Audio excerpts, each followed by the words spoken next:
Chapter 1. About 30 years ago, Miss Maria Ward of Huntingdon, with only £7,000, had the good luck to captivate Sir Thomas Bertram of Mansfield Park in the county of Northampton, and to be thereby raised to the rank of a baronet's lady, with all the comforts and consequences of an handsome house and large income. All Huntingdon exclaimed on the greatness of the match, and her uncle, the lawyer himself, allowed her to be at least £3,000 short of any equitable claim to it. She had two sisters to be benefited by her elevation, and such of their acquaintance as thought Miss Ward and Miss Frances quite as handsome as Miss Maria did not scruple to predict their marrying with almost equal advantage.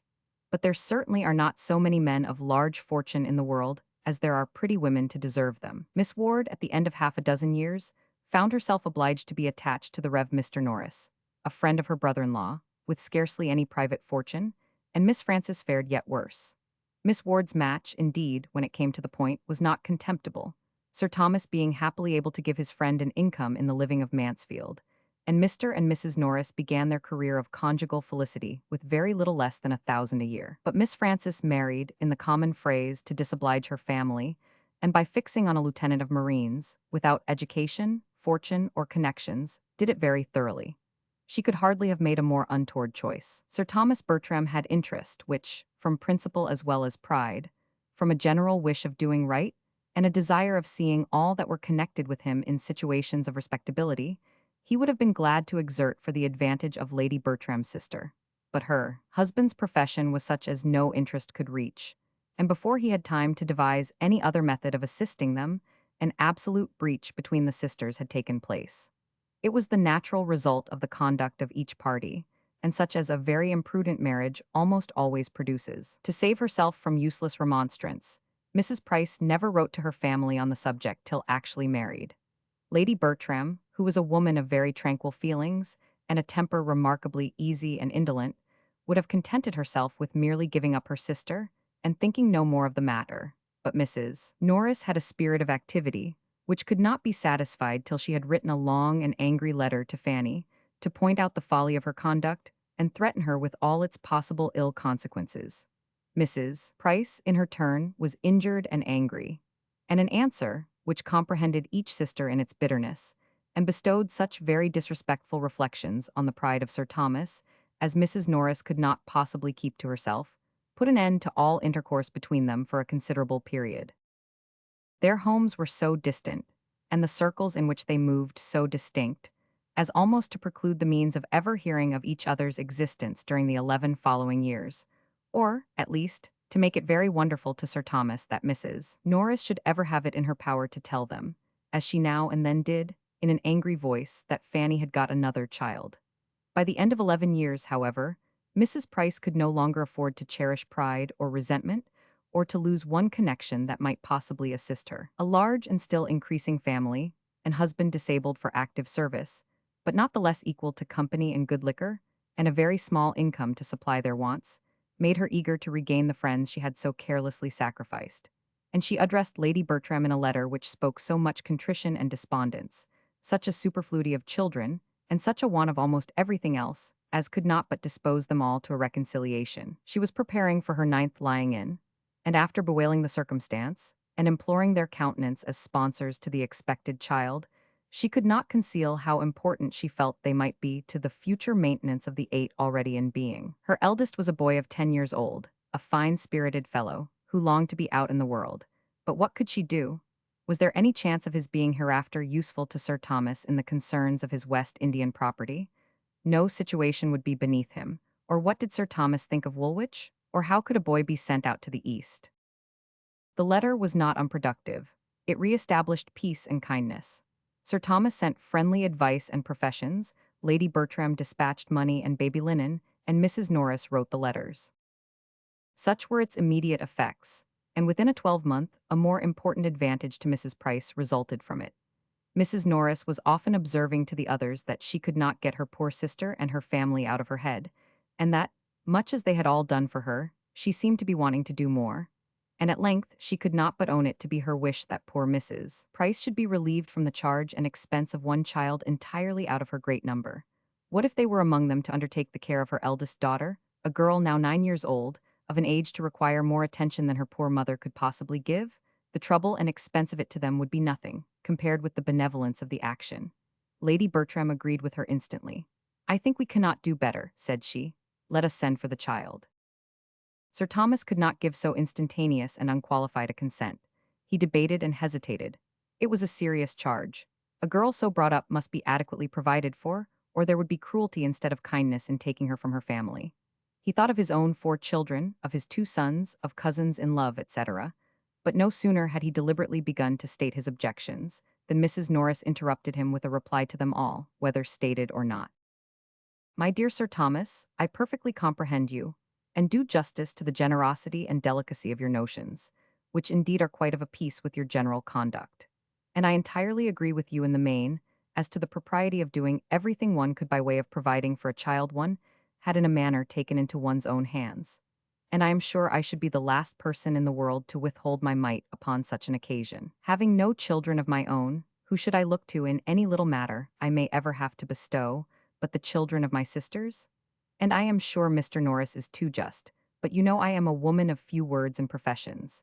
Do not let us be frightened from a good deed by a trifle. Give a girl an education, and introduce her properly into the world, and 10 to 1 but she has the means of settling well, without farther expense to anybody.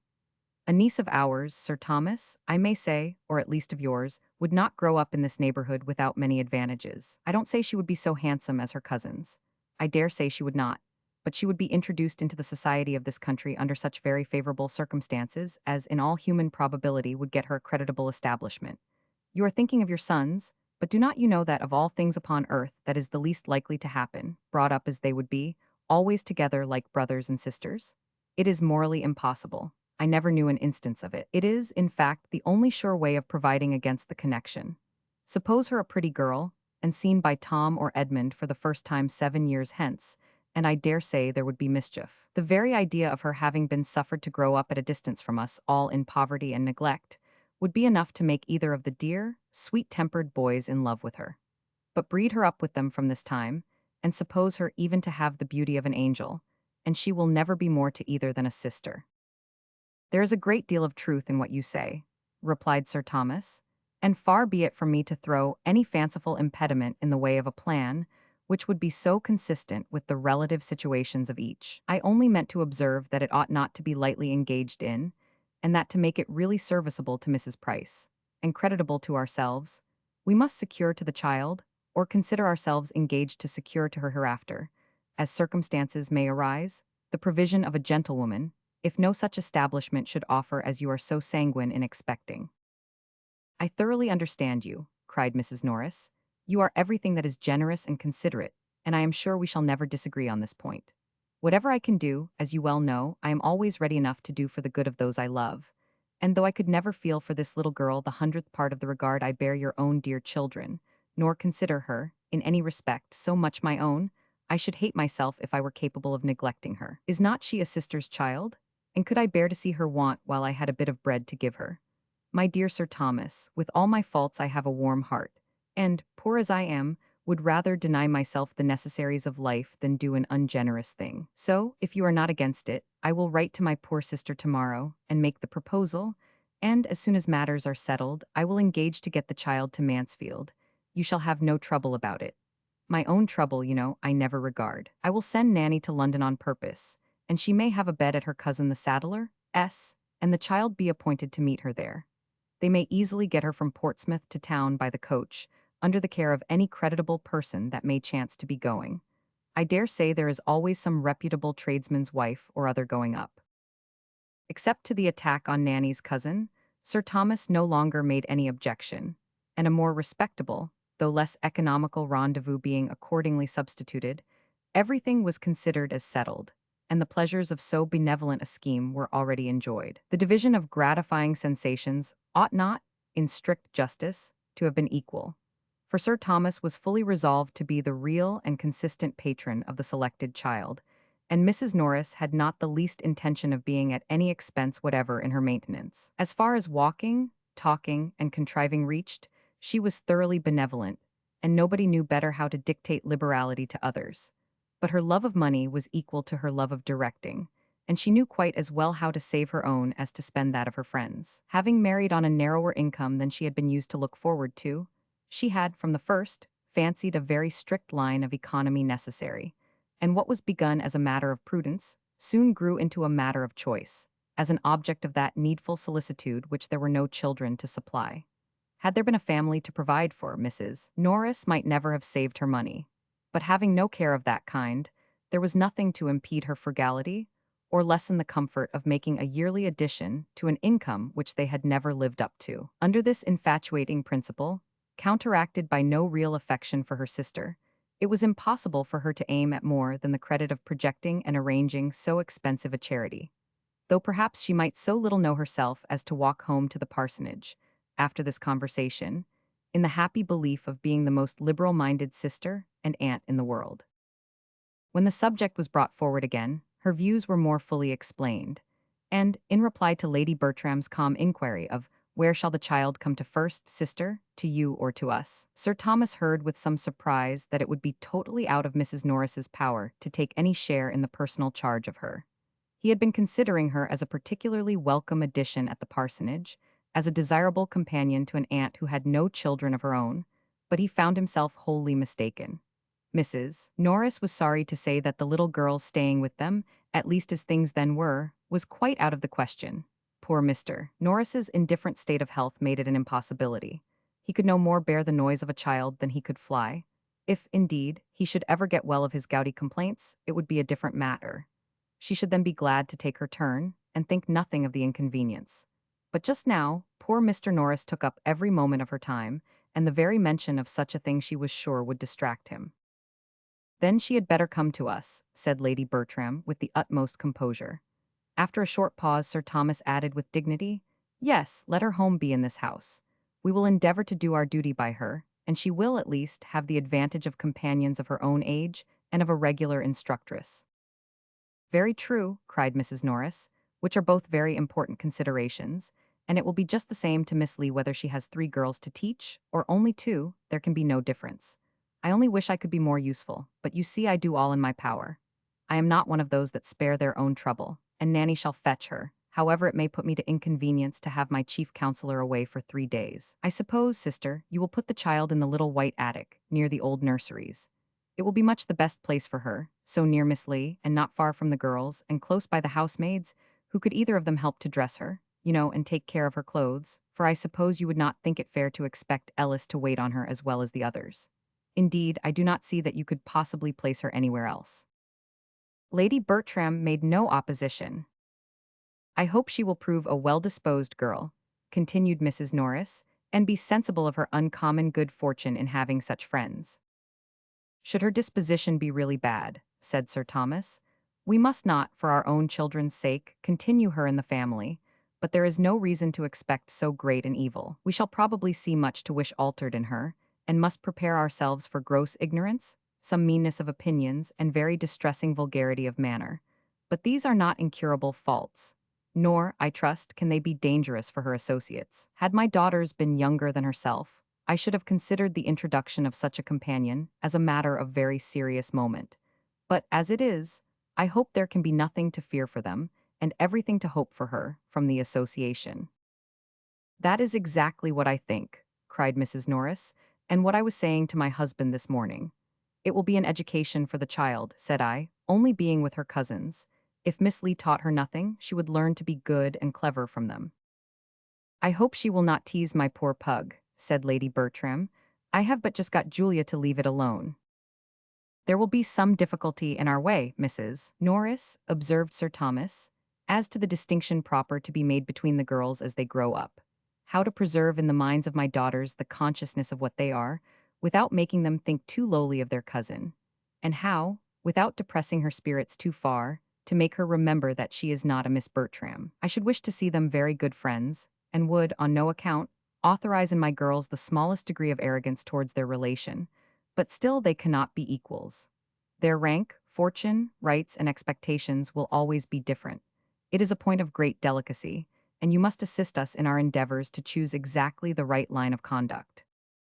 Mrs. Norris was quite at his service, and though she perfectly agreed with him as to its being a most difficult thing, encouraged him to hope that between them it would be easily managed. It will be readily believed that Mrs. Norris did not write to her sister in vain. Mrs. Price seemed rather surprised that a girl should be fixed on, when she had so many fine boys, but accepted the offer most thankfully, assuring them of her daughter's being a very well-disposed, good-humored girl, and trusting they would never have cause to throw her off. She spoke of her father as somewhat delicate and puny, but was sanguine in the hope of her being materially better for change of air. Poor woman, she probably thought change of air might agree with many of her children. Chapter 2. The little girl performed her long journey in safety, and at Northampton was met by Mrs. Norris, who thus regaled in the credit of being foremost to welcome her, and in the importance of leading her in to the others and recommending her to their kindness. Fanny Price was at this time just 10 years old, and though there might not be much in her first appearance to captivate, there was, at least, nothing to disgust her relations. She was small of her age, with no glow of complexion, nor any other striking beauty, exceedingly timid and shy and shrinking from notice. But her air, though awkward, was not vulgar, her voice was sweet, and when she spoke her countenance was pretty. Sir Thomas and Lady Bertram received her very kindly.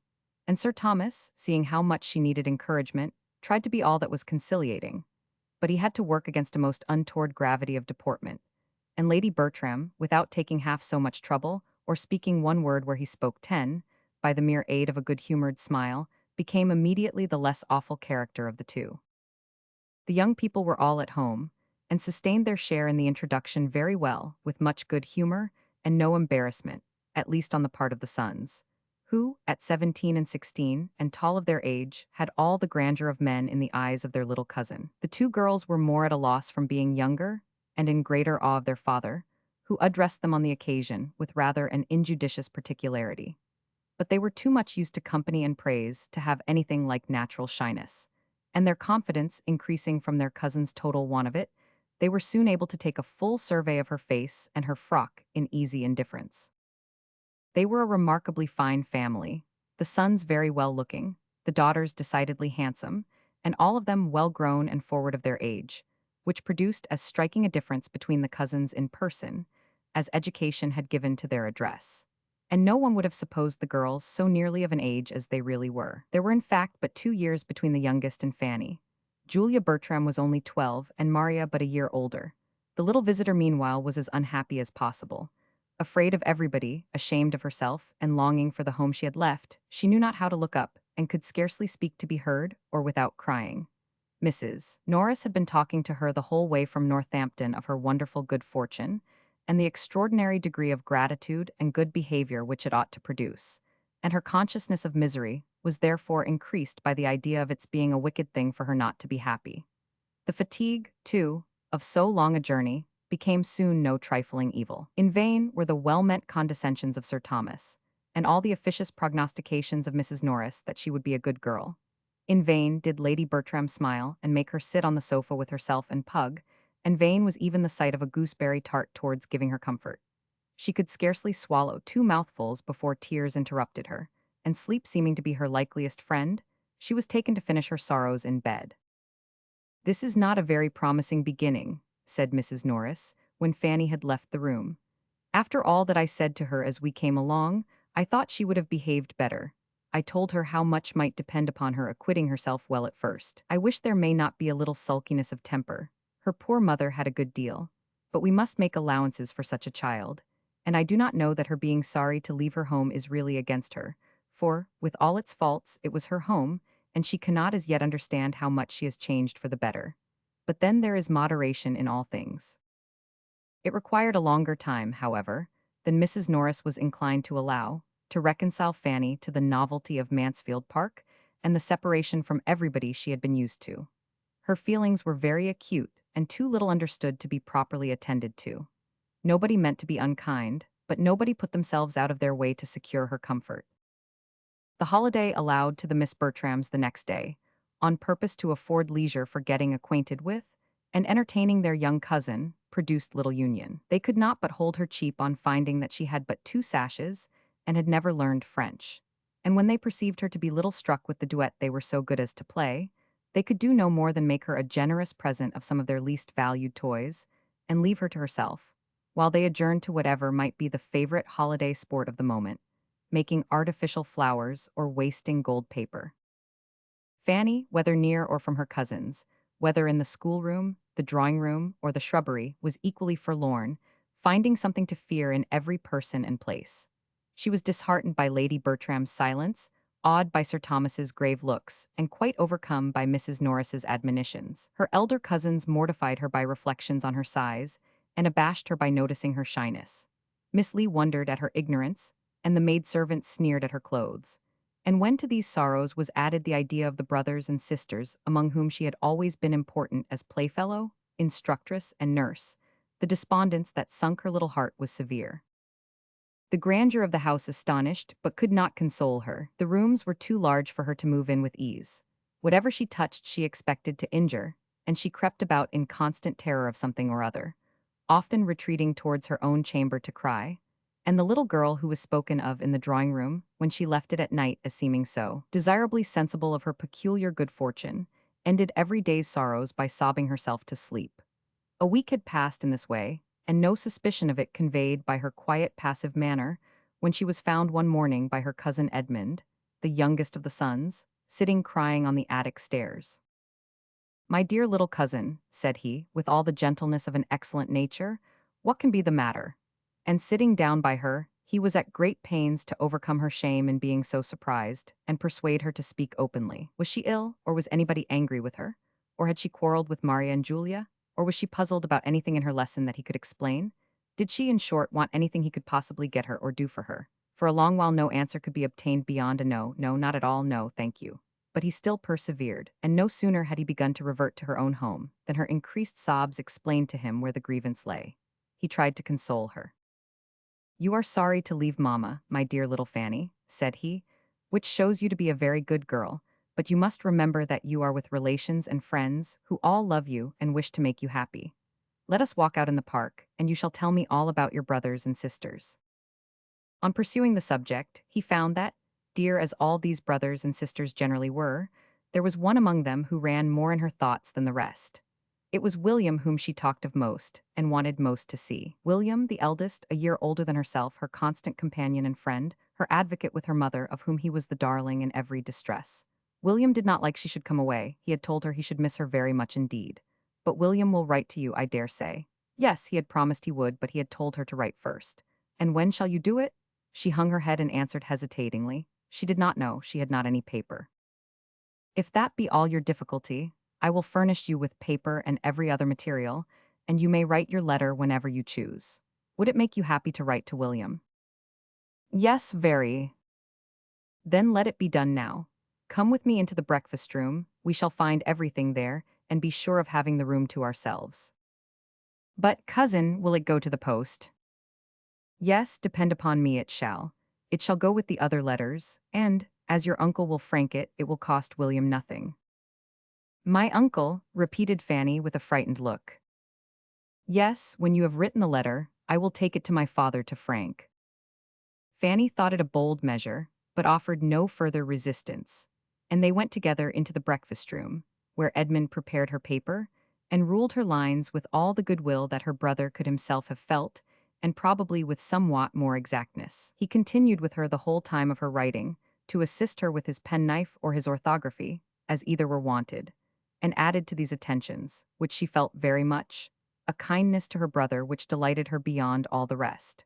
He wrote with his own hand his love to his cousin William, and sent him half a guinea under the seal. Fanny's feelings on the occasion were such as she believed herself incapable of expressing, but her countenance and a few artless words fully conveyed all their gratitude and delight, and her cousin began to find her an interesting object. He talked to her more, and, from all that she said, was convinced of her having an affectionate heart and a strong desire of doing right. And he could perceive her to be farther entitled to attention by great sensibility of her situation and great timidity. He had never knowingly given her pain, but he now felt that she required more positive kindness, and with that view endeavored, in the first place, to lessen her fears of them all, and gave her especially a great deal of good advice as to playing with Maria and Julia, and being as merry as possible. From this day Fanny grew more comfortable. She felt that she had a friend, and the kindness of her cousin Edmund gave her better spirits with everybody else. The place became less strange, and the people less formidable, and if there were some amongst them whom she could not cease to fear, she began at least to know their ways, and to catch the best manner of conforming to them. The little rusticities and awkwardnesses which had at first made grievous inroads on the tranquillity of all, and not least of herself, necessarily wore away, and she was no longer materially afraid to appear before her uncle, nor did her Aunt Norris's voice make her start very much. To her cousins she became occasionally an acceptable companion. Though unworthy, from inferiority of age and strength, to be their constant associate, their pleasures and schemes were sometimes of a nature to make a third very useful, especially when that third was of an obliging, yielding temper. And they could not but own, when their aunt inquired into her faults, or their brother Edmund urged her claims to their kindness, that Fanny was good-natured enough. Edmund was uniformly kind himself, and she had nothing worse to endure on the part of Tom than that sort of merriment which a young man of 17 will always think fair with a child of 10. He was just entering into life, full of spirits, and with all the liberal dispositions of an eldest son, who feels born only for expense and enjoyment. His kindness to his little cousin was consistent with his situation and rights. He made her some very pretty presents and laughed at her. As her appearance and spirits improved, Sir Thomas and Mrs. Norris thought with greater satisfaction of their benevolent plan, and it was pretty soon decided between them that, though far from clever, she showed a tractable disposition, and seemed likely to give them little trouble. A mean opinion of her abilities was not confined to them. Fanny could read, work, and write, but she had been taught nothing more. And as her cousins found her ignorant of many things with which they had been long familiar, they thought her prodigiously stupid, and for the first 2 or 3 weeks were continually bringing some fresh report of it into the drawing-room. Dear mamma, only think, my cousin cannot put the map of Europe together, or my cousin cannot tell the principal rivers in Russia, or she never heard of Asia Minor, or she does not know the difference between watercolors and crayons. How strange! Did you ever hear anything so stupid? My dear, their considerate aunt would reply, it is very bad, but you must not expect everybody to be as forward and quick at learning as yourself. But aunt, she is really so very ignorant. Do you know, we asked her last night which way she would go to get to Ireland, and she said she should cross to the Isle of Wight. She thinks of nothing but the Isle of Wight, and she calls it the island, as if there were no other island in the world. I am sure I should have been ashamed of myself, if I had not known better long before I was so old as she is. I cannot remember the time when I did not know a great deal that she has not the least notion of yet. How long ago it is, aunt, since we used to repeat the chronological order of the kings of England, with the dates of their accession, and most of the principal events of their reigns. Yes, added the other, and of the Roman emperors as low as Severus, besides a great deal of the heathen mythology, and all the metals, semi-metals, planets, and distinguished philosophers. Very true indeed, my dears, but you are blessed with wonderful memories, and your poor cousin has probably none at all. There is a vast deal of difference in memories, as well as in everything else, and therefore you must make allowance for your cousin and pity her deficiency. And remember that, if you are ever so forward and clever yourselves, you should always be modest, for much as you know already, there is a great deal more for you to learn. Yes, I know there is, till I am 17, but I must tell you another thing of Fanny, so odd and so stupid. Do you know, she says she does not want to learn either music or drawing. To be sure, my dear, that is very stupid indeed, and shows a great want of genius and emulation. But all things considered, I do not know whether it is not as well that it should be so, for, though you know, owing to me, your papa and mamma are so good as to bring her up with you, it is not at all necessary that she should be as accomplished as you are. On the contrary, it is much more desirable that there should be a difference. Such were the counsels by which Mrs. Norris assisted to form her niece's minds, and it is not very wonderful that, with all their promising talents and early information, they should be entirely deficient in the less common acquirements of self-knowledge, generosity, and humility. In everything but disposition they were admirably taught. Sir Thomas did not know what was wanting, because, though a truly anxious father, he was not outwardly affectionate, and the reserve of his manner repressed all the flow of their spirits before him. To the education of her daughters Lady Bertram paid not the smallest attention. She had not time for such cares.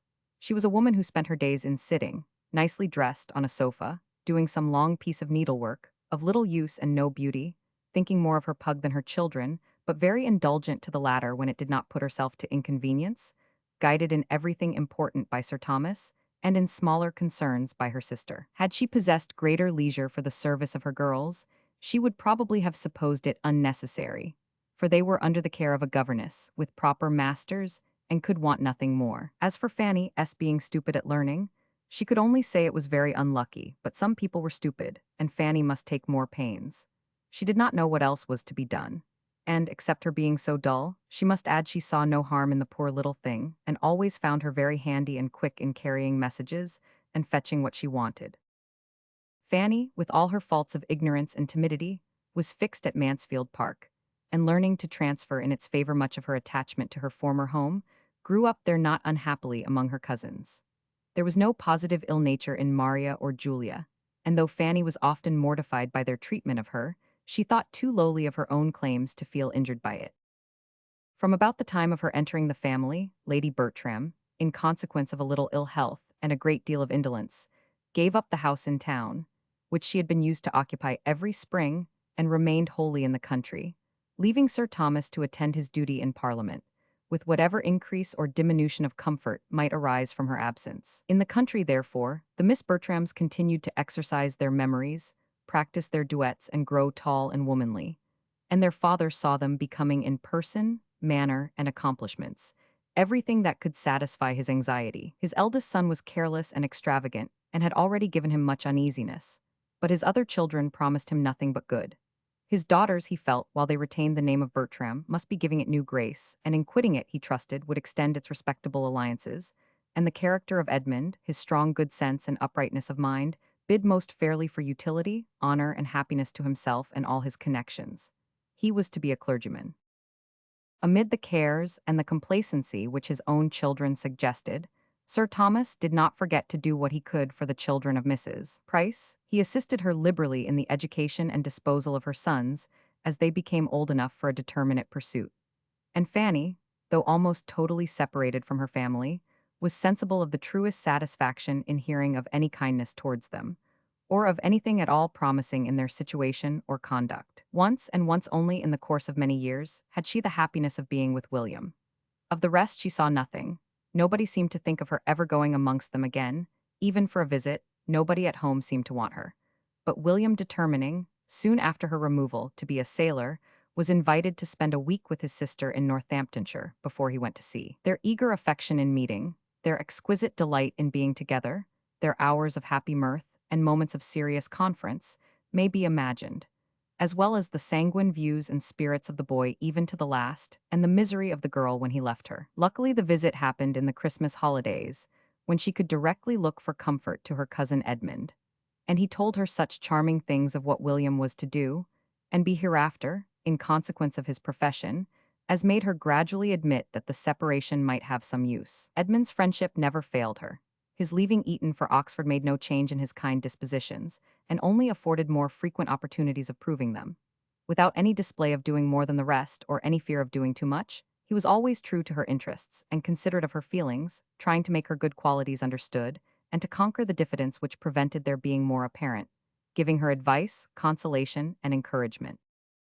Kept back as she was by everybody else, his single support could not bring her forward, but his attentions were otherwise of the highest importance in assisting the improvement of her mind and extending its pleasures. He knew her to be clever, to have a quick apprehension as well as good sense, and a fondness for reading, which, properly directed, must be an education in itself. Miss Lee taught her French and heard her read the daily portion of history, but he recommended the books which charmed her leisure hours, he encouraged her taste, and corrected her judgment. He made reading useful by talking to her of what she read, and heightened its attraction by judicious praise. In return for such services, she loved him better than anybody in the world except William. Her heart was divided between the two. Chapter 3. The first event of any importance in the family was the death of Mr. Norris, which happened when Fanny was about 15, and necessarily introduced alterations and novelties. Mrs. Norris, on quitting the parsonage, removed first to the park, and afterwards to a small house of Sir Thomas's in the village, and consoled herself for the loss of her husband by considering that she could do very well without him, and for her reduction of income by the evident necessity of stricter economy. The living was hereafter for Edmund, and, had his uncle died a few years sooner, it would have been duly given to some friend to hold till he were old enough for orders. But Tom's extravagance had, previous to that event, been so great as to render a different disposal of the next presentation necessary, and the younger brother must help to pay for the pleasures of the elder. There was another family living actually held for Edmund. But though this circumstance had made the arrangement somewhat easier to Sir Thomas's conscience, he could not but feel it to be an act of injustice, and he earnestly tried to impress his eldest son with the same conviction, in the hope of its producing a better effect than anything he had yet been able to say or do. "I blush for you, Tom," said he, in his most dignified manner. "I blush for the expedient which I am driven on, and I trust I may pity your feelings as a brother on the occasion. You have robbed Edmund for 10, 20, 30 years, perhaps for life, of more than half the income which ought to be his. It may hereafter be in my power, or in yours, I hope it will, to procure him better preferment, but it must not be forgotten that no benefit of that sort would have been beyond his natural claims on us, and that nothing can, in fact, be an equivalent for the certain advantage which he is now obliged to forgo through the urgency of your debts." Tom listened with some shame and some sorrow, but escaping as quickly as possible, could soon with cheerful selfishness reflect, firstly, that he had not been half so much in debt as some of his friends; secondly, that his father had made a most tiresome piece of work of it; and thirdly, that the future incumbent, whoever he might be, would, in all probability, die very soon. On Mr. Norris's death, the presentation became the right of a Dr. Grant, who came consequently to reside at Mansfield, and on proving to be a hardy man of 45, seemed likely to disappoint Mr. Bertram's calculations. But no, he was a short-necked, apoplectic sort of fellow, and, plied well with good things, would soon pop off. He had a wife about 15 years his junior, but no children, and they entered the neighborhood with the usual fair report of being very respectable, agreeable people. The time was now come when Sir Thomas expected his sister-in-law to claim her share in their niece, the change in Mrs. Norris's situation, and the improvement in Fanny's age, seeming not merely to do away any former objection to their living together, but even to give it the most decided eligibility. And as his own circumstances were rendered less fair than heretofore, by some recent losses on his West India estate, in addition to his eldest son's extravagance, it became not undesirable to himself to be relieved from the expense of her support and the obligation of her future provision. In the fullness of his belief that such a thing must be, he mentioned its probability to his wife, and the first time of the subject's occurring to her again happening to be when Fanny was present, she calmly observed to her, "So, Fanny, you are going to leave us and live with my sister. How shall you like it?" Fanny was too much surprised to do more than repeat her aunt's words. "Going to leave you?" "Yes, my dear, why should you be astonished? You have been 5 years with us, and my sister always meant to take you when Mr. Norris died. But you must come up and tack on my patterns all the same." The news was as disagreeable to Fanny as it had been unexpected. She had never received kindness from her Aunt Norris, and could not love her. "I shall be very sorry to go away," said she, with a faltering voice. "Yes, I dare say you will, that's natural enough. I suppose you have had as little to vex you since you came into this house as any creature in the world." "I hope I am not ungrateful, Aunt," said Fanny modestly. "No, my dear, I hope not. I have always found you a very good girl." "And am I never to live here again?" "Never, my dear, but you are sure of a comfortable home. It can make very little difference to you, whether you are in one house or the other." Fanny left the room with a very sorrowful heart. She could not feel the difference to be so small, she could not think of living with her aunt with anything like satisfaction. As soon as she met with Edmund, she told him her distress. "Cousin," said she, "something is going to happen which I do not like at all, and though you have often persuaded me into being reconciled to things that I disliked at first, you will not be able to do it now. I am going to live entirely with my Aunt Norris." "Indeed?" "Yes, my Aunt Bertram has just told me so. It is quite settled. I am to leave Mansfield Park and go to the White House, I suppose, as soon as she is removed there." "Well, Fanny, and if the plan were not unpleasant to you, I should call it an excellent one." "Oh, cousin." "It has everything else in its favor. My aunt is acting like a sensible woman in wishing for you. She is choosing a friend and companion exactly where she ought, and I am glad her love of money does not interfere. You will be what you ought to be to her. I hope it does not distress you very much, Fanny." "Indeed it does. I cannot like it. I love this house and everything in it. I shall love nothing there. You know how uncomfortable I feel with her." "I can say nothing for her manner to you as a child, but it was the same with us all, or nearly so. She never knew how to be pleasant to children. But you are now of an age to be treated better. I think she is behaving better already, and when you are her only companion, you must be important to her. I can never be important to anyone.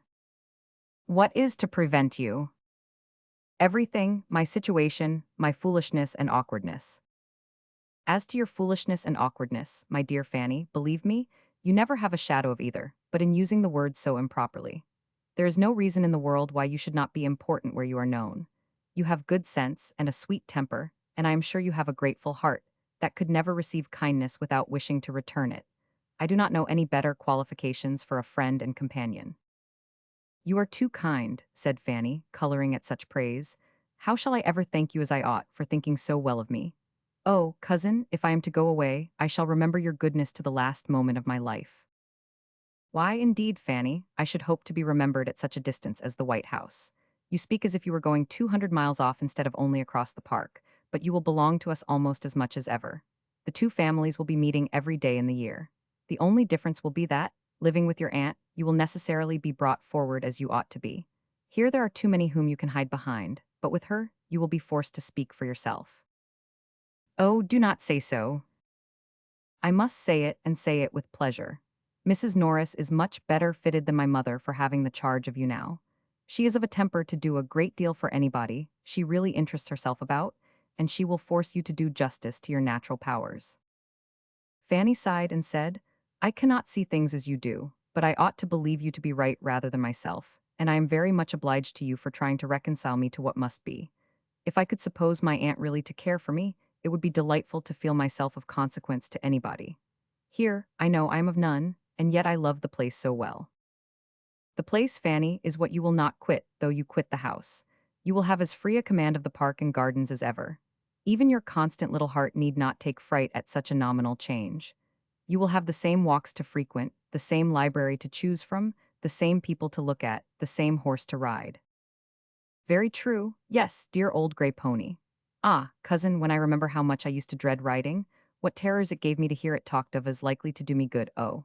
How I have trembled at my uncle's opening his lips if horses were talked of. And then think of the kind pains you took to reason and persuade me out of my fears, and convince me that I should like it after a little while, and feel how right you proved to be. I am inclined to hope you may always prophesy as well. And I am quite convinced that your being with Mrs. Norris will be as good for your mind as riding has been for your health, and as much for your ultimate happiness too. So ended their discourse, which, for any very appropriate service it could render Fanny, might as well have been spared, for Mrs. Norris had not the smallest intention of taking her. It had never occurred to her, on the present occasion, but as a thing to be carefully avoided. To prevent its being expected, she had fixed on the smallest habitation which could rank as genteel among the buildings of Mansfield parish, the White House being only just large enough to receive herself and her servants, and allow a spare room for a friend, of which she made a very particular point. The spare rooms at the parsonage had never been wanted, but the absolute necessity of a spare room for a friend was now never forgotten. Not all her precautions, however, could save her from being suspected of something better, or, perhaps, her very display of the importance of a spare room might have misled Sir Thomas to suppose it really intended for Fanny. Lady Bertram soon brought the matter to a certainty by carelessly observing to Mrs. Norris, I think, sister, we need not keep Miss Lee any longer when Fanny goes to live with you. Mrs. Norris almost started. Live with me, dear Lady Bertram, what do you mean? Is she not to live with you? I thought you had settled it with Sir Thomas. Me? Never. I never spoke a syllable about it to Sir Thomas, nor he to me. Fanny live with me? The last thing in the world for me to think of, or for anybody to wish that really knows us both. Good heaven, what could I do with Fanny? Me, a poor, helpless, forlorn widow unfit for anything, my spirits quite broke down. What could I do with a girl at her time of life? A girl of 15, the very age of all others to need most attention and care and put the cheerfulest spirits to the test. Sure, Sir Thomas could not seriously expect such a thing. Sir Thomas is too much my friend. Nobody that wishes me well, I am sure, would propose it. How came Sir Thomas to speak to you about it?